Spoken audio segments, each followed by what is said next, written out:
Welcome back. எல்லாருக்குமே வணக்கம். என்னுடைய நேம் தீபிகா. ஸோ இன்றைக்கி நான் எதை பற்றி உங்ககிட்ட ஷேர் பண்ண வந்திருக்கேன் அப்படின்னு பார்த்தோம்னா, இன்றைய காலகட்டத்தில் ரொம்ப கம்மியாகிட்டு இருக்க ஒரு விஷயத்தை தான் பார்க்க போகிறோம். போன வருஷம் பரவாயில்லையே, இந்த வருஷம் இப்படி ஆயிடுச்சு அப்படின்னு நினைக்கிற அளவுக்கான ஒரு டாபிக் தான் உமன் சேஃப்டி. இன்றைய காலகட்டத்தில் நிறைய பெண்களுக்கு இல்லாத ஒரு விஷயம். ஸோ வீடியோவை ஸ்கிப் பண்ணாமல் ஃபுல்லாக பாருங்கள். 2017 உமன் சேஃப்டி பற்றி ஒரு கணக்கெடுப்பு நம்ம இந்தியாவில் எடுத்திருக்காங்க. பெண்கள் எந்த அளவுக்கு பாதுகாப்பாக இருக்காங்க அப்படின்னு பார்க்கலாம் அப்படின்னு சொல்லி 2017 நம்ம இந்தியாவில் ஒரு டேட்டா அனலைசிஸ் எடுத்திருக்காங்க. அதை பொறுத்த வரைக்கும் 65.5% பெண்கள் நாங்கள் சேஃபாக தான் இருக்கோம் அப்படின்னு ஒரு அஃபிஷியலான ஸ்டேட்மெண்ட்டை கொடுத்துருக்காங்க. ஓகேங்களா, இது 2017 நடந்த டேட்டா அனலைசிஸ். இப்போ ப்ரீவியஸ் இயர் முடிஞ்சது இல்லையா, 2023. அதில் என்ன சொல்லியிருக்காங்க அப்படின்னு பார்த்தோம்னா, 2023 எடுத்த டேட்டா அனலைசிஸை பொறுத்த வரைக்கும் 65.5%லேருந்து கிட்டத்தட்ட 58% குறைஞ்சிருக்கு அப்படிங்கிறதே சொல்லியிருக்காங்க. அது குறைஞ்சிருக்கான மீனிங் உமன் சேஃப்டி அந்த அளவுக்கு குறைஞ்சிட்டுனா எப்படி சொல்கிறாங்கன்னா, 65.5% பெண்கள் நாங்கள் சேஃப்டியாக இருக்கோம்னு சொன்னாங்க இல்லையா, அதே அளவுக்கான பெண்கள் 7% குறைஞ்சி 58% பெண்கள் தான் நாங்கள் சேஃபாக இருக்கோம் அப்படிங்கிறத அஃபிஷியலான ஸ்டேட்மெண்ட் 2023 போன இயர் கொடுத்துருக்காங்க.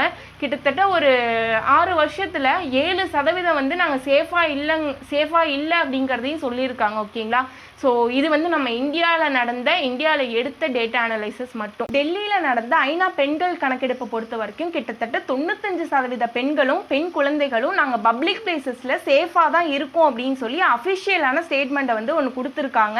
இது இந்தியாவை பொறுத்த வரைக்கும். நம்ம தமிழ்நாட்டை எடுத்துக்கிட்டோம் அப்படின்னா, ஏதாவது ஒரு உமன் சேஃப்டியாக இல்லை, நான் கஷ்டப்படுறேன், நான் ஒரு ப்ராப்ளமில் மாட்டிக்கிட்டேன் அப்படின்னு எமர்ஜென்சியான ஹெல்ப் தேவைப்படுது அப்படின்னா தயங்காமல் 112, 181, 1091 இன்னும் 2 பர்டிகுலர் நம்பர்ஸ் இருக்குது, நான் டிஸ்கிரிப்ஷனில் கண்டிப்பாக ஷேர் பண்ணி வைக்கிறேன்.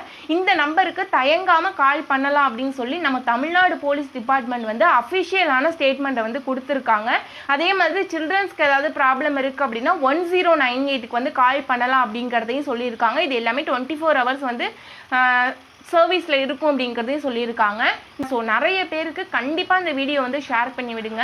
உங்கள் வீட்டில் உள்ள உமன்ஸ்க்கு, தங்கச்சி, அம்மா, யாராக வேணாலும் இருக்கட்டும், எல்லாருக்குமே இந்த வீடியோ ஷேர் பண்ணி விடுங்க. ஓகேங்களா, ஸோ இந்த அளவுக்கு உமன் சேஃப்டி பற்றி எவ்வளோ அவேர்னஸ் வந்தாலுமே அதே அளவுக்கான தப்புமே நடந்துட்டு தான் இருக்குது. என்ன அப்படின்னு பார்த்தோன்னா, 2012 டிசம்பர் 16 அன்னைக்கு டெல்லியில் ரன்னிங் பஸ்ஸில் ஒரு கேஸ் நடந்தது.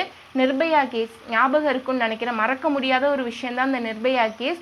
இது நடந்தது 2012 டிசம்பர் 16 அன்னைக்கு. இதில் சம்பந்தப்பட்ட 6 பேருக்குமே அடுத்த 7 வருஷம் கழிச்சு 2020 மார்ச் 20 அன்னைக்கு ஒருத்தர் ஜெயிலே தூக்குமாட்டி இறந்துட்டாரு. இன்னொருத்தவங்க 18 வயசு கீழே இருந்தது அப்படிங்கிறதுனால சில்ட்ரன் ஜெயிலில் அடைச்சிட்டாங்க.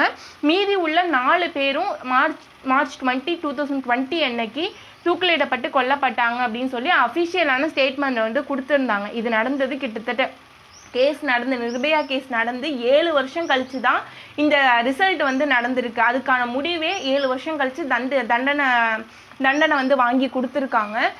தண்டனை கொடுத்த அடுத்த 3 வருஷத்தில் அடுத்த நிர்பயா கேஸ் என்ன அப்படின்னு பார்த்தோன்னா, 2024 ஆகஸ்ட் 9 அன்னைக்கு கொல்கட்டா டாக்டர் கேஸ். இது எங்கே போய் முடியும் அப்படிங்கிறது எனக்கு தெரியல. ஏன் அப்படின்னா, அந்தந்த தப்புக்கான தண்டனை அந்த வலியும் வேதனையும் முடியறதுக்குள்ளே கொடுக்கணும். அப்போ தான் அந்த தப்புக்கான தண்டனை பரிபூர்ணமாக அவங்கக்கிட்ட போய் சேர்ந்துருக்கும். அந்த கேஸே மறையிற அளவுக்கான தண்டனை கிடைக்கும் அப்படின்னா கிட்டத்தட்ட 7 வருஷம். எத்தனை பேர் மறந்தாங்கங்கிறது தெரியல. 7 வருஷம் கழிச்சு ஒரு பிரச்சனைக்கான தண்டனை கிடச்சிருக்கு. இப்போ கொல்கட்டாவில் நடந்த விஷயம், இது எத்தனை வருஷம் கழிச்சு முடிவு தெரிய போகுது அப்படிங்கிறது தெரியல. ஸோ நிறைய உமன்ஸ்க்கு இந்த வீடியோவை ஷேர் பண்ணி விடுங்க. எந்த அளவுக்கு தப்பு நடக்குதோ அந்த அளவுக்கான தண்டனையும் கொடுக்கணும். தப்பு எந்த அளவுக்கு கொடூரமாக நடக்குதோ அந்த அளவுக்கான தண்டனையும் கொடூரமாக இருக்கணுங்கிறது என்னோட பர்சனல் ஒப்பீனியன். எத்தனை பேருக்கு உங்களோட ஒப்பீனியன் என்னங்கிறத கண்டிப்பாக ஷேர் பண்ணி விடுங்க. எந்த ஒரு பையனும் தன்னோட வீட்லேயும் ஒரு உமன்ஸ் இருக்காங்க, தன்னோட வீட்டில் ஒரு அம்மா இருக்கா, தன்னோட வீட்டில் ஒரு தங்கச்சியோ அக்காவோ இருக்காங்க, அவங்களுக்கு இந்த மாதிரி நடந்தால் என்ன ஆகும் அப்படின்னு திங்க் பண்ணியிருந்தாங்கன்னா இந்த அளவுக்கான சுச்சுவேஷன் எங்கேயுமே நடக்காது. ஸோ வீடியோ பார்த்து எல்லாருக்குமே ரொம்ப நன்றி. Thank you so much.